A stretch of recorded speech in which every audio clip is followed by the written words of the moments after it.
ಧರ್ಮಸ್ಥಳ ದೂರು ಅಸ್ಥಿಪಂಜರ ಸಿಕ್ಕಿದ ಸ್ಥಳದ ಮಹಜರು ಮಾಡುತ್ತಿಲ್ಲ ಯಾಕೆ ಎಂದು ಕೇಳಿದ ದೂರುದಾರನ ವಕೀಲರು. ತನಿಖೆಯಲ್ಲಿ ಪೊಲೀಸರಿಂದ ಆಘಾತಕಾರಿ ವಿಳಂಬ, ವಿನಾಕಾರಣ ಆರೋಪ ಎಂದ ದೂರುದಾರನ ವಕೀಲರು. ಸಾಕ್ಷಿ ದೂರುದಾರ ತಲೆಮರೆಸಿಕೊಳ್ಳುವ ಸಾಧ್ಯತೆ ಇದೆ ಎಂದು ಸ್ಥಳೀಯ ವ್ಯಕ್ತಿಗಳಿಂದ ಗುಪ್ತ ಮಾಹಿತಿ ಇದೆ ಎಂದ ಎಸ್ಪಿ. ತನಿಖಾಧಿಕಾರಿ ಯಾವಾಗ ಸೂಕ್ತವೆಂದು ನಿರ್ಧರಿಸುತ್ತಾರೋ ಆವಾಗ ಸಮಾಧಿ ಅಗೆಯುವ ಪ್ರಕ್ರಿಯೆ ನಡೆಸಲಾಗುವುದು ಎಂದು ಹೇಳಿದ ಎಸ್ಪಿ.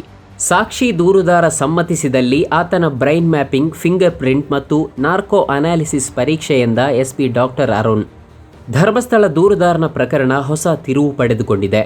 ಜುಲೈ 11ಕ್ಕೆ ಬೆಳ್ತಂಗಡಿ ನ್ಯಾಯಾಲಯ ಹಾಗೂ ಪೊಲೀಸ್ ಠಾಣೆಗೆ ಭೇಟಿ ನೀಡಿ ವಿವರವಾದ ಹೇಳಿಕೆ ನೀಡಿ ಅಸ್ಥಿಪಂಜರವನ್ನು ಒಪ್ಪಿಸಿದ್ದರೂ ಈವರೆಗೆ ದಕ್ಷಿಣ ಕನ್ನಡ ಜಿಲ್ಲಾ ಪೊಲೀಸರು ಸರಿಯಾದ ತನಿಖೆ ಮಾಡುತ್ತಿಲ್ಲ, ಬದಲಾಗಿ ದೂರುದಾರ ಸಾಕ್ಷಿಯನ್ನೇ ಶಂಕಿಸುತ್ತಿದ್ದಾರೆ ಎಂದು ಅವರ ಪರ ವಕೀಲರು ಪ್ರಕಟಣೆಯಲ್ಲಿ ಆರೋಪಿಸಿದ್ದಾರೆ. ಬುಧವಾರ ವಕೀಲರು ಹಾಗೂ ದೂರುದಾರ ಧರ್ಮಸ್ಥಳಕ್ಕೆ ಬಂದು ಹಾಗೆ ವಾಪಸ್ ಹೋಗಿದ್ದರು. ಅವರನ್ನು ಪೊಲೀಸರು ಭೇಟಿ ಮಾಡಲಿಲ್ಲ. ದೂರುದಾರ ಪೊಲೀಸರಿಗೆ ಒಪ್ಪಿಸಿದ ಅಸ್ಥಿಪಂಜರ ತೆಗೆದಿರುವ ಸ್ಥಳದ ಮಹಜರು ಮಾಡಬಹುದು ಎಂಬ ನಿರೀಕ್ಷೆ ಇತ್ತು. ಆದರೆ ಜಿಲ್ಲಾ ಪೊಲೀಸ್ ವರಿಷ್ಠಾಧಿಕಾರಿ ಸ್ಪಷ್ಟನೆ ನೀಡಿ ಯಾವುದೇ ಸಮಾಧಿ ಅಗೆಯುವ ಪ್ರಕ್ರಿಯೆಗಳನ್ನು ನಡೆಸಲು ಪೊಲೀಸ್ ಇಲಾಖೆ ನಿರ್ಧರಿಸಿಲ್ಲ. ಸದ್ಯ ಹರಿದಾಡುತ್ತಿರುವ ಈ ಮಾಹಿತಿ ಕೇವಲ ಊಹಾಪೋಹವಾಗಿದ್ದು ಅದಕ್ಕೆ ಯಾವುದೇ ಅಧಿಕೃತ ಮೂಲವಿಲ್ಲ ಎಂದು ಹೇಳಿದ್ದರು.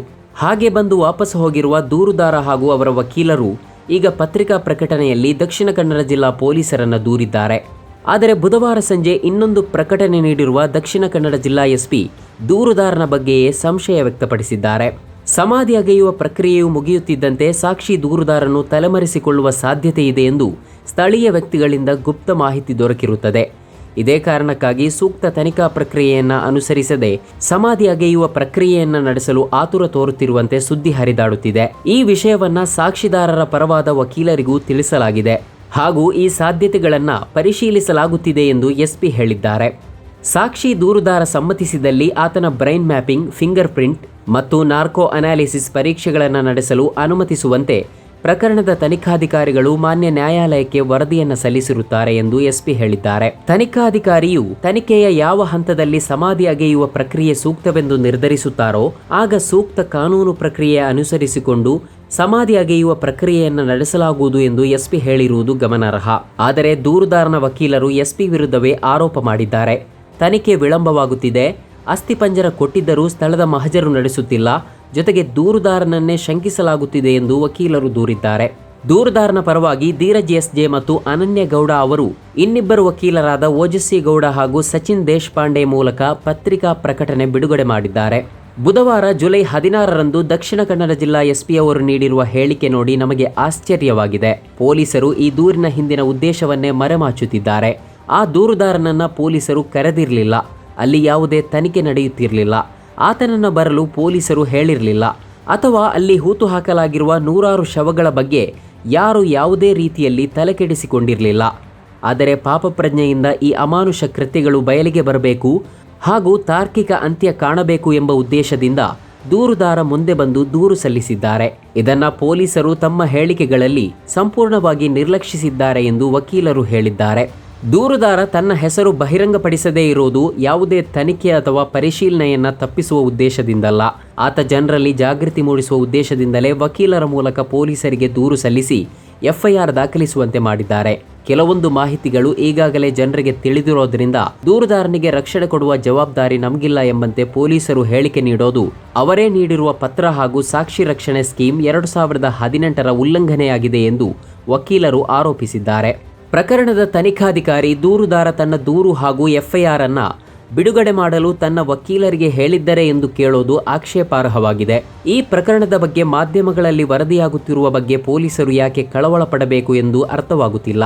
ಹೀಗೆ ದೂರುದಾರ ಆತನ ವಕೀಲರಲ್ಲಿ ಏನು ಹೇಳಿದ್ದಾನೆ ಎಂದು ಕೇಳೋದು ಕಕ್ಷಿದಾರ ಹಾಗೂ ವಕೀಲನ ನಡುವಿನ ಗೌಪ್ಯತೆಯ ಉಲ್ಲಂಘನೆಯಾಗಿದೆ ಎಂದು ವಕೀಲರು ಆರೋಪಿಸಿದ್ದಾರೆ. ದೂರುದಾರನ ವಿಳಾಸ ನಮಗೆ ಗೊತ್ತಿಲ್ಲ ಎಂದು ಪೊಲೀಸರು ಹೇಳೋದು ತಪ್ಪಾಗಿದೆ. ಜುಲೈ 14ರಂದು ಪೊಲೀಸರು 4 ಗಂಟೆಗೂ ಹೆಚ್ಚು ಕಾಲ ಒಂದು ನಿರ್ದಿಷ್ಟ ಸ್ಥಳದಲ್ಲಿ ದೂರುದಾರನ ಹೇಳಿಕೆ ದಾಖಲಿಸಿದ್ದಾರೆ. ಜುಲೈ 13ಕ್ಕೆ ದೂರುದಾರನ ಹಾಲಿ ವಿಳಾಸವನ್ನ ಪೊಲೀಸರಿಗೆ ನೀಡಲಾಗಿದೆ. ಹೀಗಿರುವಾಗ ದೂರುದಾರ ಎಲ್ಲಿದ್ದಾರೆ ಎಂದು ಗೊತ್ತಿಲ್ಲ ಎಂದು ಪೊಲೀಸರು ಹೇಳೋದು ಸರಿಯಲ್ಲ ಎಂದು ವಕೀಲರು ಹೇಳಿದ್ದಾರೆ.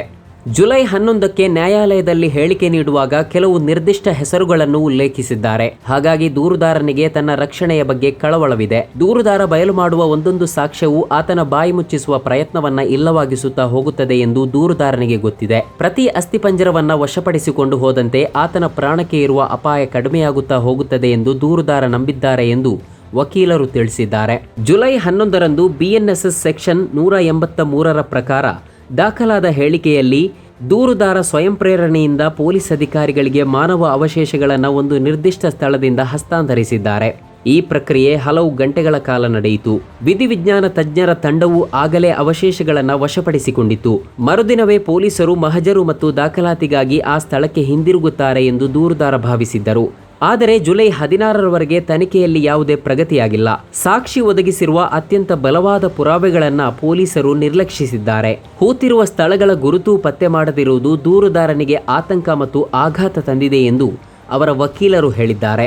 ಅಧಿಕಾರಿಗಳು ತಮ್ಮ ಶಾಸನಬದ್ಧ ಜವಾಬ್ದಾರಿಗಳನ್ನು ನ್ಯಾಯಸಮ್ಮತವಾಗಿ ನಿರ್ವಹಿಸಬೇಕೆಂದು ನಾವು ಮನವಿ ಮಾಡುತ್ತೇವೆ. ದೂರುದಾರರನ್ನ ವಿರೋಧಿಯಾಗಿ ಪರಿಗಣಿಸದೆ ಐತಿಹಾಸಿಕ ತಪ್ಪನ್ನ ಬಯಲಿಗೆ ತರಲು ಧೈರ್ಯದಿಂದ ಮುಂದಾದ ವ್ಯಕ್ತಿ ಎಂದು ಪರಿಗಣಿಸಬೇಕು. ದೂರುದಾರರು ಇನ್ನೂ ಜೀವಂತವಾಗಿದ್ದಾರೆ. ಅವರು ತನಿಖೆಗೆ ಸಹಕಾರ ನೀಡಲು ಸಿದ್ಧರಾಗಿದ್ದಾರೆ, ಲಭ್ಯವಿದ್ದಾರೆ. ಅವರು ಸೂಚಿಸಿದಂತೆ ಹೂತಿರುವ ಹೊರತೆಗೆಯಬಹುದಾದ ಅವಶೇಷಗಳನ್ನು ಹೊರತೆಗೆಯುವುದರಿಂದ ತನಿಖೆಗೆ ಮತ್ತಷ್ಟು ನೆರವಾಗಲಿದೆ ಎಂದು ವಕೀಲರು ಆಗ್ರಹಿಸಿದ್ದಾರೆ.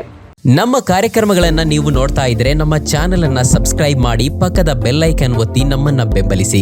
ಹಾಗೆ ನಮ್ಮ ಕಾರ್ಯಕ್ರಮಗಳನ್ನ ಲೈಕ್ ಮಾಡಿ, ಕಮೆಂಟ್ ಮಾಡಿ, ಅದನ್ನ ಬೇರೆಯವರಿಗೂ ವಾಟ್ಸ್ಆಪ್ ಮೂಲಕ ಶೇರ್ ಮಾಡಿ. ನೀವು ಹೀಗೆ ಮಾಡಿದಾಗ ನಮ್ಮ ಚಾನೆಲ್ ಇನ್ನಷ್ಟು ಮತ್ತಷ್ಟು ಜನರಿಗೆ ತಲುಪಲು ನೀವು ನಮ್ಮೊಂದಿಗೆ ಸಹಕರಿಸಿದ ಹಾಗಾಗುತ್ತೆ. ಇದು ನೀವು ಯಾವುದೇ ಖರ್ಚಿಲ್ಲದೆ ಕೆಲವೇ ಸೆಕೆಂಡುಗಳಲ್ಲಿ ನೀಡಬಹುದಾದ ಸಹಕಾರ. ಧನ್ಯವಾದಗಳು.